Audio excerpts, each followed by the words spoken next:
გამარჯობათ. დღეს ჩვენ ვაგრძელებთ გადაცემას ფაზისის აკადემიის კვლევები. როგორც წინა გადაცემებში შეგვიძლია, ჩვენ უნდა მოვიწვიოთ ფაზისის აკადემიის წევრები. და ამ მხრივ ჩვენ ძალიან საინტერესო სტუმარი გვყავს ქალბატონი მედევერდელიანი, სოხუმის სახელმწიფო უნივერსიტეტის ასოცირებული პროფესორი, ფაზისის აკადემიის წევრი. მას ძალიან შესანიშნავი ნაშრომები აქვს, რომ მე კარგად ვიცნობ მის ნაშრომებს, ამიტომ გვინდა რომ ძალიან თავისუფალი, ძალიან გახსნილი საუბარი გქონდეს, საერთოდ ჩვენი მაყურებელს უნდა იცოდეს, რომ სამეცნიერო ნაშრომები ძალიან რთული გასაგებია, ამიტომ ჩვენ ვეცდებით, რომ რაც შეიძლება მარტივად გიამბოთ ამ მხრივ. და ჩვენ გვინდა თქვენ წარმოგიდგინოთ სწორედ მეცნიერები იმ თვალსაზრისით, რომ იცნობდეთ თქვენ, რომ საქართველოში საკმაოდ მაღალი დონის სამეცნიერო წრე გრძანდება. და ეს მნიშვნელოვანია იმ მხრივ, რომ საქართველო რომ განვითარდეს როგორც ძლიერი სახელმწიფო, მეცნიერების განვითარება არის მნიშვნელოვანი. საერთოდ ფაზისის აკადემიის ლოგო არის სახელმწიფო მეცნიერება და სარწმუნოება. ქალბატონო მედია, რომ მოგზავნით, დიდი მადლობა, გამარჯობათ უპირველესად. მოგესალმებით, მივესალმები ჩვენს მაყურებელს და უღრმეს მადლობას მოგახსენებთ წარდგენისთვის. ქალბატონო მედია, თქვენ ჯერ გვიამბებთ თქვენ შესახებ. სად დაიბადეთ, როგორ მოღვაწეობდით, რა ხარისხი დავიცავით, ეს გავაცნოთ ხალხს და მე სამეცნიერო ნაწილში გადავიდეთ. თქვენ როგორ ვთქვით, ისე მარტივად გვიამბეთ. შევეცდები, ბატონგია, შევეცდები.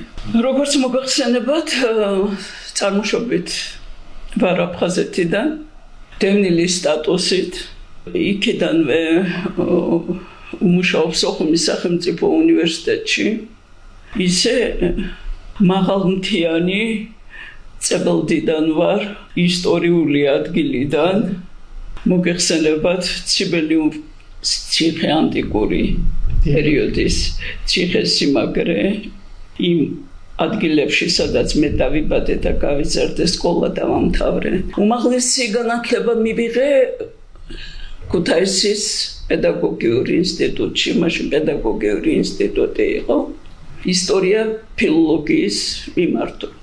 მე ისტორიულზე ვაბარებდი, მაგრამ ისტორია ფილოლოგიური შეიქმნა იმ დროს და დავამთავრე ისტორია ფილოლოგიის ფაკულტეტი და შემდეგ სკოლაში გავაგრძელე მუშაობა. უნდა გითხრათ, რომ ამ სკოლაში მუშაობის პერიოდმა მე ბევრი რამე მასწავლა, ბევრ რამეში ჩამახედა, უფრო სწორად ის სკოლა შეიქმნა ჩემთვის დიდი აკადემია. ამის შემდეგ 14 წელი ვიმუშავე, მივიღე ძალიან დიდი გამოცდილება და გადავედი მაშინ აფხაზეთის უნივერსიტეტის ფილოსოფიის კათედრაზე ბატონ შოთა მისაბიშვილთან, ძალიან საინტერესო პიროვნებასთან. მასთან მუშაობა იყო ძალიან დიდი ფუფუნება და გამოცდილება ჩემთვის და ამასობაში იცით, რომ სოხუმში დაიწყო აფხაზეთში დაწყებული მოვლენების შედეგად ჩვენ დავტოვეთ სოხუმის დაცემის ღამესვე აფხაზეთიდან უღელტეხილის გზით ჩემმა ოჯახმა გადმოვლახეთ ეს ადგილები, სიზმარში არ უნდა დაესიზმროს ეს ქართველ ადამიანს, ეს იყო რაღაც საშინელება, ჩვენ გაუძელით, მოკლედ უნდა ვთქვა, რომ აქ ბატონმა ოთარ ჟორდანიამ შეუყარა თავი უნივერსიტეტის ხალხს და ხელახლა ჩამოყალიბდა აფხაზეთის უნივერსიტეტი მთელი იმ შემადგენლობით, რომელიც აფხაზეთში იყო წარმოდგენილი და შევდექეთ თბილისში მუშაობას. რაც შეეხება ახლა სამეცნიერო მუშაობას, ჩემთვის სამეცნიეროზე გადავარდით, დისერტაცია რა მიმართულებით? ესე იგი, იქ მქონდა დაწყებული, მაგრამ აქ რომ ჩამოვედი ბატონმა ოთარმა ამ წუთასო ჩვენ წარდგენთ ეკლესიის კვლევის მიმართულებითო და კიდევ თვითონ გამოყო თემა, ეს თემა გახდათ საქართველოს მართლმადიდებელი ეკლესია 30-40 საუკუნის 30-40 წლებში უпростоრად ომის მეორე მსოფლიო ომის პერიოდში და ინტერესი იყო იმისა, რომ აი ამ პერიოდში სტალინის მეცადინეობით ფაქტობრივად საქართველოს ეკლესიამ მოიპოვა ტერიტორიული ავტოკეფალია და ამ ტერიტორიული ავტოკეფალიის მოსაპოვებელი მასალები იმ დროს გაიხსნა. იმიტომ რომ 90-იან წლებამდე ფაქტობრივად დახურული იყო არქივები და არქივებში ხელწოდომა იმ მასალებზე მაგალითად მე რომ მჭირდებოდა ეკლესიის საქმეთა რწმუნებული საბჭოს აპარატი დოკუმენტები და საარქივო მასალები აი ამჟამად უკვე დაუშვეს მკვლევარები და პირველი დისერტაცია იყო უახლესი ისტორიის საქართველოს ეკლესიის უახლეს ისტორიის მიმართულებაზე უნდა აღნიშნო არქივში მუშაობის წლები ეს იყო 90-იან წლებში 95-16-17 წლები როცა არ იყო არც შუქი არც ლიფტი არ მუშაობდა რომ არქივარიუსებს ამოეტანათ მასალები და მემუშავა უნდა ითქვას რომ დარბაზში სადაც სამეცნიერო საკვლევი დარბაზი იყო ჩემს გარდა არავინ არ იყო სიცივისა გამო იმიტომ რომ წარმოუდგენელი პირობები იყო მუშაობისთვის და უნდა გავიხსენო ერთი მომენტი როცა უახლესი ისტორიის მიმართულების დირექტორმა გვარი და სახელი სამის დღე მჩიოდა მახსოვდება ეს გახლავთ უაღრესად დიდი კეთილშობილი ადამიანი თემურ ზურმუხტაშვილი რომელმაც გაიგო რომ დარბაზში ერთი ქალბატონი მუშაობსო და ისიც დევნილიო არქივარიუსებს სთხოვა რომ მაშინ ძალიან ჭირდა ქსერო აპარატებზე გადაღება და არც იყო ბევრი გადაღების უფლება იმიტომ რომ ძალიან დაზიანებული მასალა მოდიოდა იმიტომ რომ მთელი 50 წლის განმავლობაში გაუხსნელი იყო არქივები და დაობებული მასალა ამოდიოდა ფაქტობრივად და მე იძულებული ვიყავი რომ არ გამეშვა ეს საარქივო მასალა მასე რესტავრაციაზე რომ დრო წამერთმეოდა და ამიტომ მუშაობდი ასეთ დაზიანებულ მასალებზე და ბუნებრივია გამიჭირდა იმ პერიოდში მაგრამ ბატონმა თემურმა უბრძანა ამ სიტყვის მნიშვნელობით რომ ყველანაირად შეეწყო ჩემთვის ხელი და ესე იგი ქსეროქსის თანხასაც არ მახდებინებდა აი ასეთი ხელშეწყობა მქონდა მე ასეთ ხალხზე დგას დღეს ბატონგია ჩვენი მეცნიერება ჩვენი ქვეყანა და ზოგადად სახელმწიფო ახლა რა მინდა გითხრათ დაცვა რომ შედგა და ჩამოვარიგე ავტორეფერატები საბჭოზე სხვა შორის მარკა ლუთქიფანიძის საბჭოზე დავიცავი და ეს იყო ძალიან ისეთი კომპეტენტური თბილისის სახელმწიფო უნივერსიტეტში დაიცავა. თბილისის სახელმწიფო უნივერსიტეტში პროფესორ და აკადემიკოს მარიამ ლუთქიფანიძის საბჭოზე და როდესაც ჩამოვარიგე ავტორეფერატები რომ მეცნიერები გაცნობოდნენ ჩემს კვლევას და იქ სიახლეებს სხვათა შორის შემდეგ დაცვის დროს გამოთქვამდნენ აზრს რომ ეს როგორ ჩვენ თვითონ არ ვიცოდით რომ რა ვითარება იყო 30-40 წელს კი ვიცოდით რომ ამტერელიგიური იყო ისტერიული დამოკიდებულება იყო ეკლესიასთან და ზოგადად ადამიანებთან სასულიერო პირებთან მაგრამ თუ ასე იქნებოდა ნამდვილად არ გვეგონა მე ახლა იქ არ დამიწყია იმის გახსნა რომ ზოგიერთი დოკუმენტი იმდენად ამაზრზენი იყო თავისი შინაარსით უნდა ითქვას რომ იყო მომენტები ამ რეპრესიებთან დაკავშირებით როდესაც ადამიანები ერთმანეთზე განაწყენებულ ადამიანებსაც შეეძლოთ ზიანის მიყენების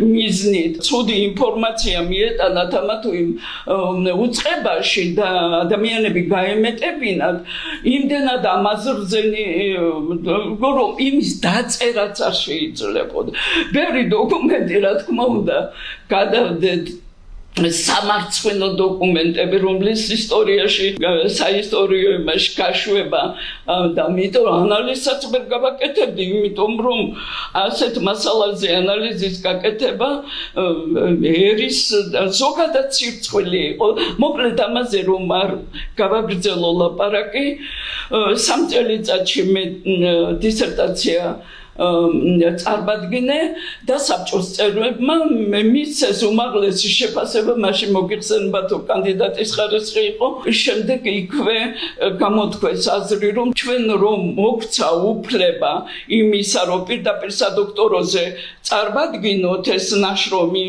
იმდენი მუშაობა ჩატარებული და ანალიზია გაკეთებულიო განსაკუთრებით ტალენტთან დაკავშირებული დოკუმენტაცია და დოკუმენტები და ასე შემდეგ დავიცავი ეს დისერტაცია და უნივერსიტეტში ამირჩიეს კათედრა ისტორიის მეცნიერებათა კანდიდატი ისტორიის მეცნიერებათა კანდიდატის წოდება მომანიჭა მე რეფორმის დროს პროფესორის დოქტორისა და პროფესორის ხარისხით და დღეს მუშაობს ოხუმის სახელმწიფო უნივერსიტეტში სოციალ-პოლიტიკური მეცნიერების ფაკულტეტზე საერთაშორისო მიმართულებით მაქვს მონოგრაფიები.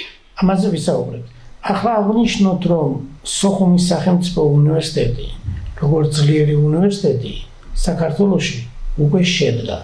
ეს დიდი დამსახურებაა ბატონი ოთარ ჟორდანიას, პროფესორ ოთარ ჟორდანიას, ისტორიის მეცნიერებათა დოქტორის და მისი კოლეგების, განსაკუთრებით რექტორის მოადგილე პროფესორ თემურ ჩილაჩევა ეს საზოგადოება რომელმაც ნულიდან აღადგინეს ეს უნივერსიტეტი და აი სწორედ უნდა ჩანდეს ის რომ სოხუმის სახელმწიფო უნივერსიტეტს ასეთი ბრძოლა აქვს გავლილი და მას ეხლა ხელშეწყობა უნდა კონდეს სახელმწიფოსგან განსაკუთრებული მნიშვნელობით დაცული იქნას სოხუმის სახელმწიფო უნივერსიტეტი გამონაკლისის სახით მე უბრალოდ დავამატე ეს რა თქმა უნდა ბატონო გია იმიტომ რომ ამ ხალხმა წარმოუდგენელი სამეცნიერო კვლევები გააკეთა ამ წლების განმავლობაში მეც ახლა დისერტაცია დავიცავი სოხუმის სახელმწიფო უნივერსიტეტში სწორედ ის მიმართულება განვითარებული გამოყენებით მათემატიკა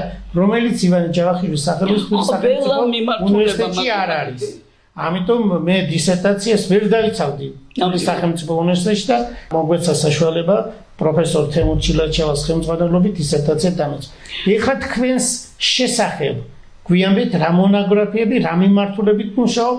აი ეს გვიანბეთ ქალბატონო მედია საზოგადოებას. ახლა ეს რადგან ბატონო თარზე ჩამოვარდა საუბარი და თემა მისი შერჩეული იყო, მეცნიერ ხელმძღვანელი მისი შერჩეული იყო და რამე ყურადღებით აკვირდებოდა ჩემს მუშაობას და პუბლიკაციებს. აბა რა ქენით და რა გააკეთე? ნუ ასეთ პიროვნებას იშვიათად მეცნიერი ხო უმაღლეს დონეზე როგორი მაღალი რანგის მკვლევარი და მეცნიერი მაგრამ ამას რომ ამკობდა მისი ადამიანური თვისებები საოცარებდა სწორედ აი ასეთი რექტორები ჭირდება უნივერსიტეტებს ასე შემდეგ და თავიანთ კოლეგებზე ლაპარაკი არ არის თითეული თანამშრომლის ოჯახური მდგომარეობაც იცოდა და ყველანაირად ხელს უწყობდა. მოკლედ პუბლიკაციები გამოვცემდი, მივარბენინებდი, ვეტყოდი რომ ეს გამოვეცეცეთ. ნუ კაც უხაროდა ადამიანს რომ შემოქმედებითი მუშაობის პროცესში ვიყავი და ეს არ იყო მარტივი. ჩვენ მატერიალური პურის მოპოვების პარალელურად სულიერ პურზეც მუზრუნავდით და ამიტომ არ იყო მარტივი თვითონაც იცოდა მაგრამ ჩვენი შრომის მაქსიმუმს ვიღებდით რომ უნივერსიტეტს წადგომოდა და ის ფეხზე დამდგარიყო თავისი აკადემიური მიღწევებით. მოკლედ ეს დისერტაცია გამოიცა წიგნად 2002 წელს წიგნი რომ მიუტანე ბატონ ოთარს საქართველოს მართლმადიდებელი ეკლესია მე-20 საუკუნის 30-40 წლებში. თან ახლავს ამას მაშინ აუცილებელი იყო რუსული რეჟიმი და რა თქმა უნდა თითო თავი რუსული არის გაშინაარსებული დართული და რაც მთავარია თანდართული არის საარქივო მასალა რომ თქვა ლიტერატურა არ იყო და რა უნდა მეკლა სად იყო საბჭოთა პერიოდში ანტირელიგიური ფაქტობრივად ისეთები იყო რომ იმას ვერც ჩაწერდი ლიტერატურაში უბრალოდ უხერხული მოკლედ მთლიანად მაგრამ დისერტაციაში ლიტერატურა რა თქმა უნდა იყო აბა დისერტაციაში იყო ლიტერატურა მაგრამ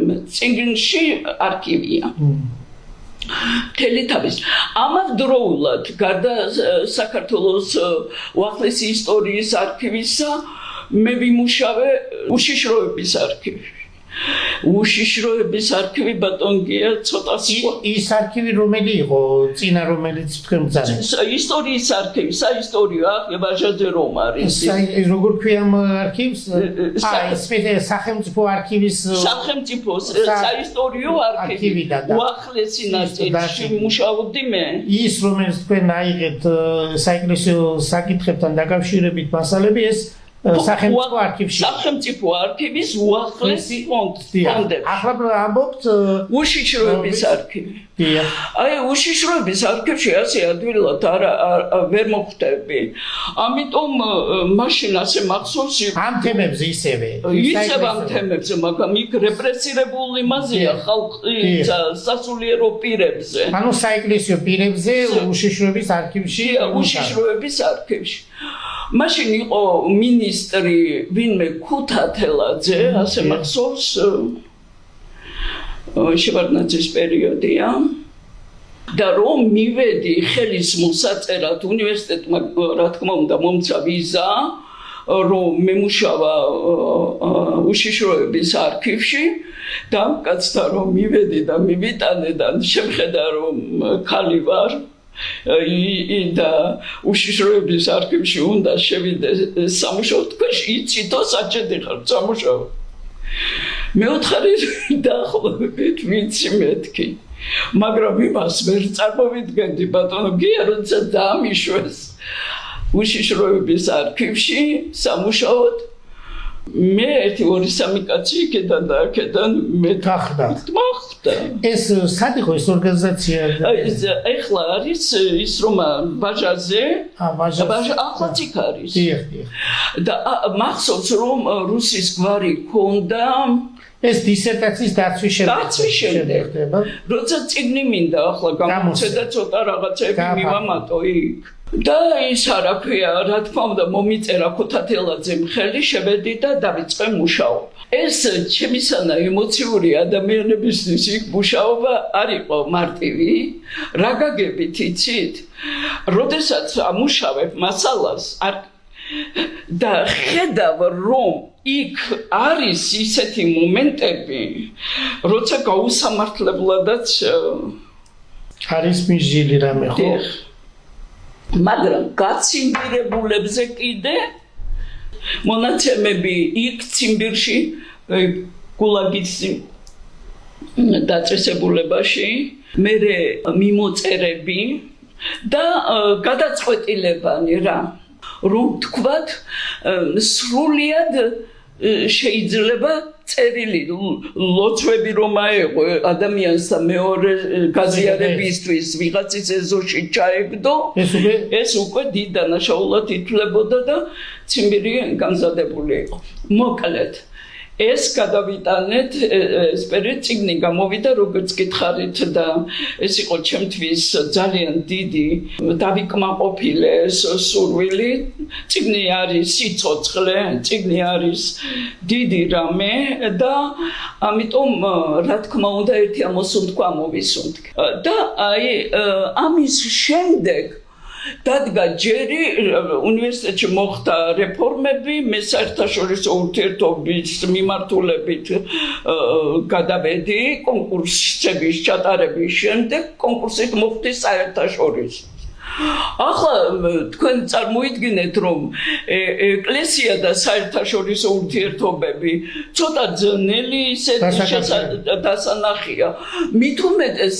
როდესაც არ არის ისეთი ნიადაგი ამისთვის მომზადებული რომ სამეცნიერო მუშაობა წარმართვა და რაღაც ადაპტირება გჭირდება ამისთვის და ბუნებრივია შევეცადე რომ რამენაირად ერთი მონოგრაფია მაინც გამეკეთებინა და თქვენ წარმოიდგინეთ რატომღაც შეჩერდი რელიგია და პოლიტიკა პოსტსაბჭოთა უკრაინაში როდესაც უკვე უკრაინაში იწყება უკრაინიზაციის პროცესი, ეკლესია ცალკეა გამოყოფილი რუსეთის მართლმადიდებელი ეკლესიისგან და უკრაინაში ჩამოყალიბდა 3 საპატრიარქო.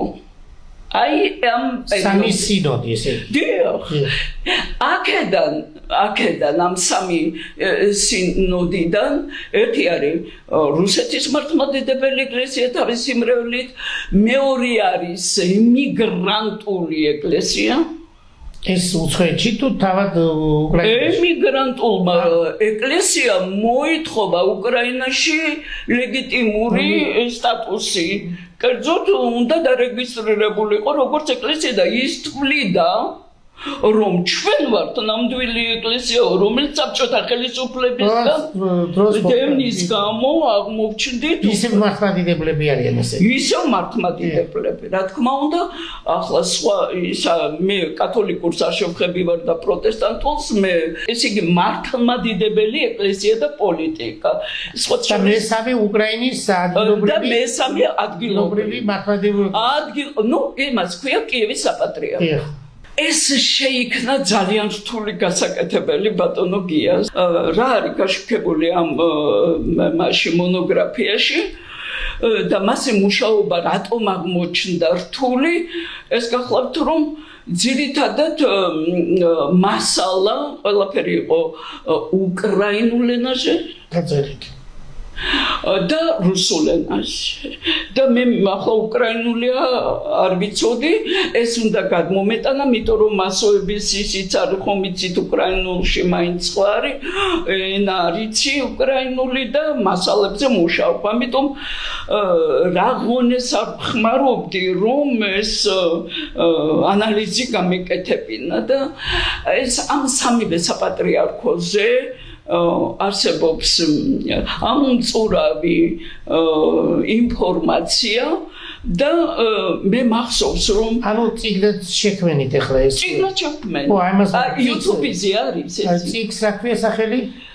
მართლმადიდებლური უკრაინაში ეკლესია და პოლიტიკა რომელიც ეს გამოცემული წიგნი ესა 2009 წელს როდესაც უკრაინაში ომზე ლაპარაკი არის ჯერ არ არის ხო აი ეს არ არის მაგრამ ომის სუნი დგას. ანუ ქალბატონო მედია სამ სინოდად უკვე დაყოფილია. როდის დაიყო ეს? სამ სინოდად გაფორმდნენ ესენი პოსტსაბჭოთა პერიოდში. ანუ რომელი წლებია თუ გახსოვთ? 92-დან. ხო, ანუ ახლა აღარ დაყოფილა ომის შემდეგ. არა, ახლა კიევ-პეჩორის მონასტრის ის არის ლოგო დადებული წიგნზე და თქვენ ცოდეთ ახლა კიევ-პეჩორის მონასტერში რა მდგომარეობა. ახლა თუ საინტერესო იქნება ემიგრანტული ეკლესია. ემიგრანტული ეკლესიის საკითხი დგას ასე. საბჭოთა პერიოდში როცა უკრაინამ ისეთი მოვლენები გადაიტანა როგორც საქართველოს გასაბჭოების შემდეგ ბუნებრივია სტალინის პერიოდში უკრაინიზაცია რომ დაიწყო აი იმ უკრაინიზაციის პროცესში ლენინმა მიანიჭა სხვათა შორის ავტოკეფალია ხო საბჭოთა ხელისუფლება ჩასაფრებულია რომ როგორმე ეს რომელი წერია თუ გახსოვთ კიდევ ეს როდის მიანიჭა ლენინმა 24-ში 24-დან და ჩვენ ამ დროს არ გვაქვს ავტოკეფალია როგორ არ გვაქვს არა აი რუსეთისგან აღიარებული გვაქვს 17-ში რუსეთს არ უღიარებია 53-მდე 53 ჩვენც და მაგ დროს გვაღიარეს ალბათ იმ დროს 53-ში სტალინმა რომ აურჩია პატრიარქი რუსეთის პატრიარქი არ ყავდა პეტრე შემდეგ. პეტრე შემდეგ უნდა იცოდეს მაყურებელმა, პეტრე პირველი შემდეგ რუსეთს არ ყავდა პატრიარქი, გაუქმა პატრიარქის ინსტიტუტი და სამოქალაქო პირი ჩაუყენა ობერ პროკურორის სახით. იმას ეკლესიას სინოდს. და ობერ პროკურორი მართავს რუსეთის ეკლესიას და ფაქტობრივად საქართველოს ეკლესიასაც ჩვენ ავტოკეფალია გვაქვს, მაგრამ მაინც ერევა. ანუ 53-მდე არც უკრაინა იყო აღიარებული როგორც ავტოკეფალიური ეკლესია და არც საქართველო. რუსეთის მხრიდან, საბჭოთა კავშირის მხრიდან. არა. ახლა რომ იკითხა სხვათა შორის იმ დოკუმენტებში ჩანს ეს, რომ სტალინმა რომ იკითხა რომ ისა ახლა თუ გამახსენდა იმ კაცის სახელი დაიბარა მაშინ უკრაინის ცეკას მდივანი და ეუბნება რა ვითარება ახლა უკრაინაში და პასუხი ასეთია რომ სპლაშნაია უკრაინიზაცია. ეს რომელი წელია ზოგადად? ეს არის 1936 წელი. და თუ ასეთი ვითარება არისო, ვინ არის ამის ინიციატორი? უკრაინის მართლმადიდებელი ეკლესია და მეცნიერებათა აკადემია უკრაინის. ეს იგი ეს უკვე ანტისაბჭოთა იმათ აღიქვა, რა თქმა უნდა, სტალინი ესე კითხულობს მას თორე კაგანოვიჩი გამახსენდა. რა თქმა უნდა, იცის ყველაფერი და დაიწყო, თქმა უნდა, წმენდა. ეს დოკუმენტები ახლა პოსტსაბჭოთა პერიოდს განვიხილავ, მე ამ წიგნში და წინა პერიოდი ხომ მჭირდებოდა გაანალიზებისთვის. ეს მოცემული ამ მონოგრაფიაში და თავარი რა არის აქ ახლა ემიგრანტული ეკლესია ისე რომ არ წარმოიდგინოს მაყურებელმა, თითქოს მოუნდა და წავიდნენ ემიგრაციაში, როგორ დღეს ხდება. ეს სხვანაირი ემიგრაცია იყო. ეს იყო სასულიერო პირების ემიგრაცია უცხოეთში და პირველ რიგში იუგოსლავიაში. რუსეთის ეკლესიის, უკრაინის ეკლესიის ორივე ერთად არის იქ თავშეყრილი და ერთ იმაში არიან და გაერთიანებული. მაგრამ გაერთიანების მიზანი არის ერთი ძირგამომთხრელი მუშაობა საბჭოთა წყობის. რა თქმა უნდა, საბჭოთა ხელისუფლება ასეთ ეკლესიას საზღვარგარეთ ვერ შეეგუებოდა და ბუნებრივად ყველანაირად ცდილობდა იმ დროის უშიშროების სამსახური ეს ხალხი ადგილზევე იქ მოესპოთ და გაენეიტრალებინათ. ამიტომ უბრალია იცოდეს მაყურებელმა, რომ სერბეთის მართლმადიდებელმა ეკლესიამ ყველაფერი გააკეთა, რომ ხელი შეეწყო ამ ძებნილი სასულიერო პირებისათვის და ამავდროულად მიეცა მათთვის მუშაობის საშუალება. ახლა რა სიმუშავებენ ისინი, უნდა გამოსცენ რაღაცა და რომ გამოსცენ იქ იდეოლოგია თავისთავად. და ეს იდეოლოგია საბჭოეთის საწინააღმდეგოა. ბუნებრივია ეს მუშაობა მიდის იმ პერიოდში, როდესაც უკვე გამალებული ომია.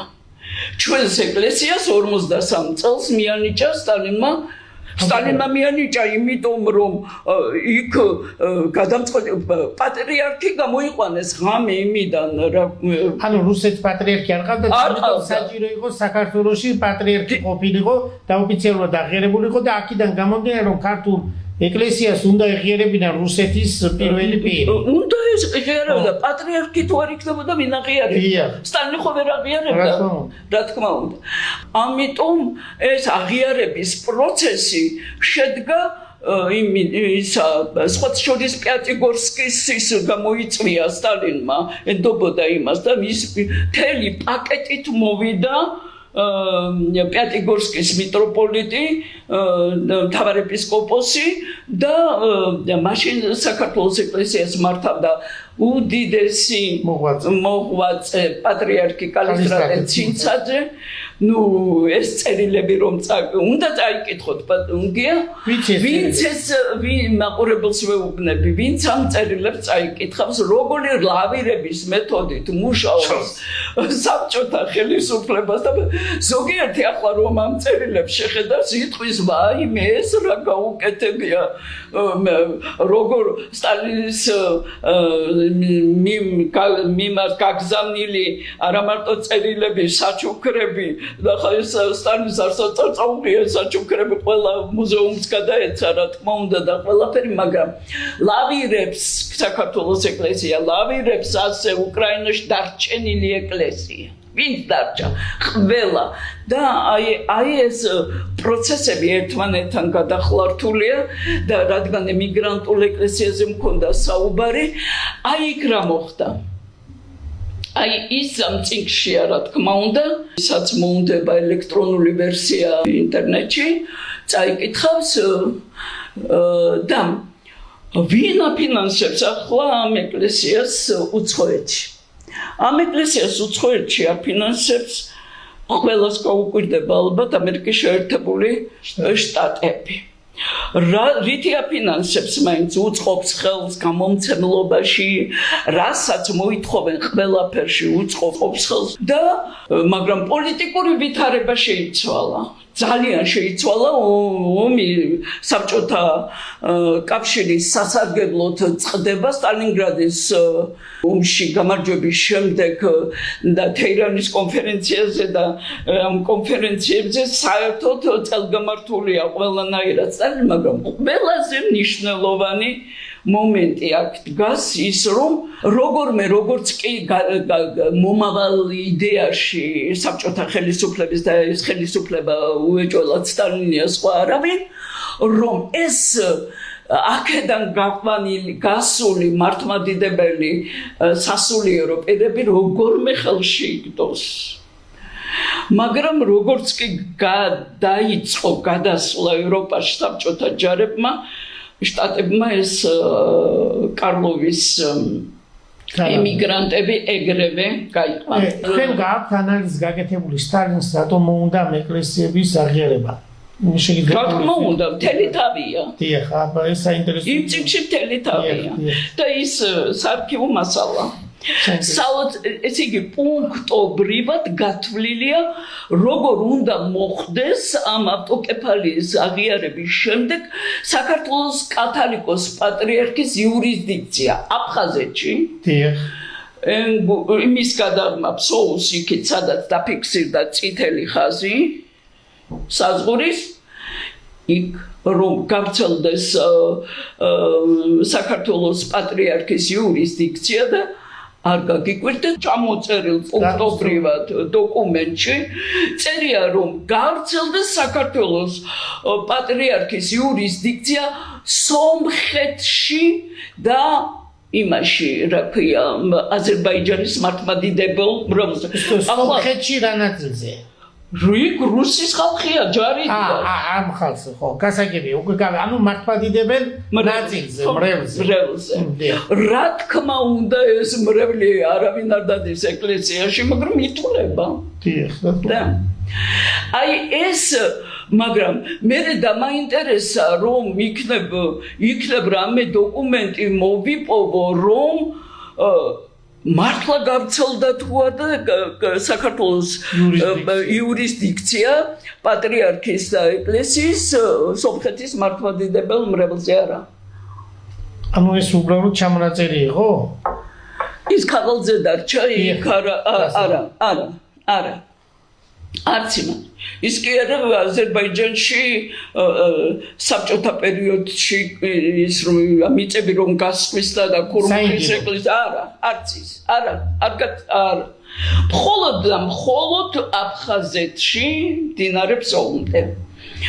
და მე იწყება იქ მიტროპოლიტის გაგზავნა და სოხუმში სხვა ვითარება უკვე ცოტა მოძლიერდნენ მართლმადიდებლები აფხაზეთში და ასე შემდეგ.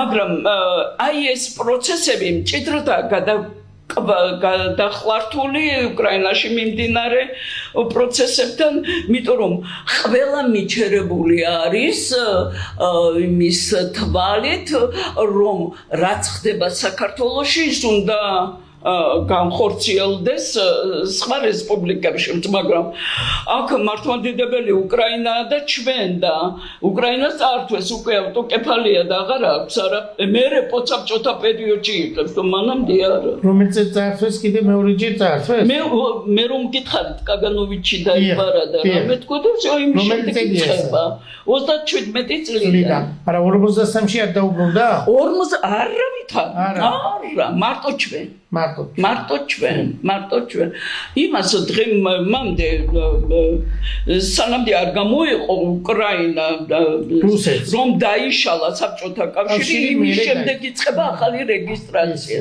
და იმის შემდეგ ჩამოყალიბდა სამი მართლმადიდებელი სინოდი მოკლედ ვითარება ასეთია იმ წიგნში ეს დოკუმენტები ყველა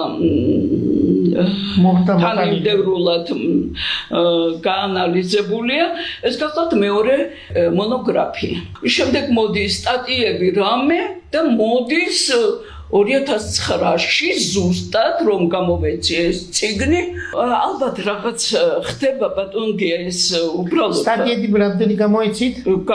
ერთი 20 გითხარით ეს შემაჯამებელი ინფორმაცია თქვენი ორი წიგნის მუშაობის შესახებ. შემაჯამებელი ასეთი იქნება.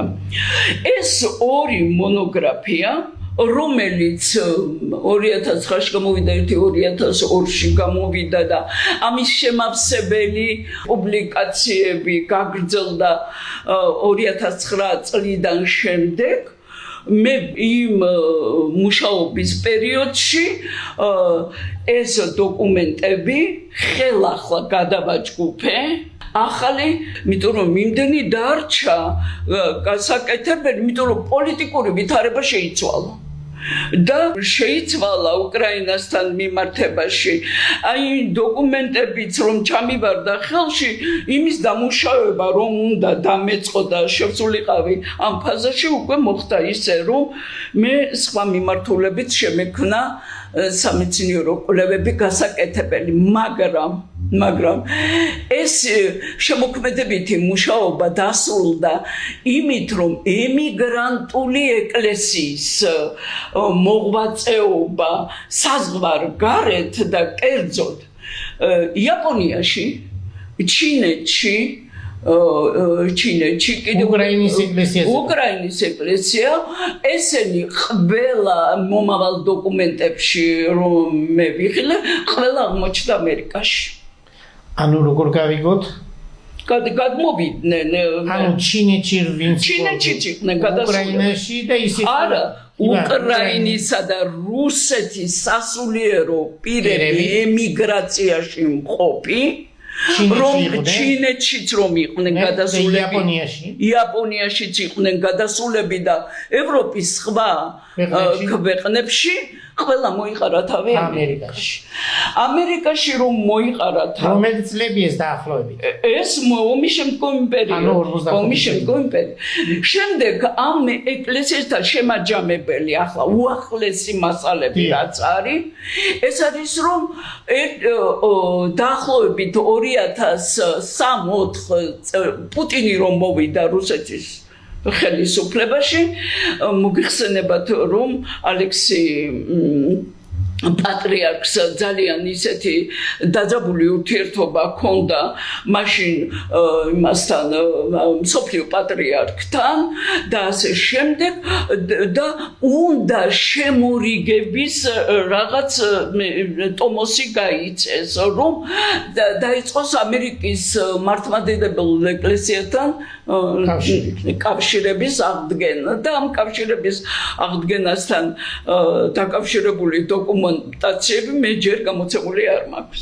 ძალიან საინტერესო იყო თქვენი ინფორმაცია. ეს მიმართულება ძალიან მაინტერესებდა და ასე დაწვრილებით რომ გაქვთ შესწავლილი ძალიან დიდად დასაფასებელია, ძალიან მნიშვნელოვანი შრომა გაქვთ გაწეული.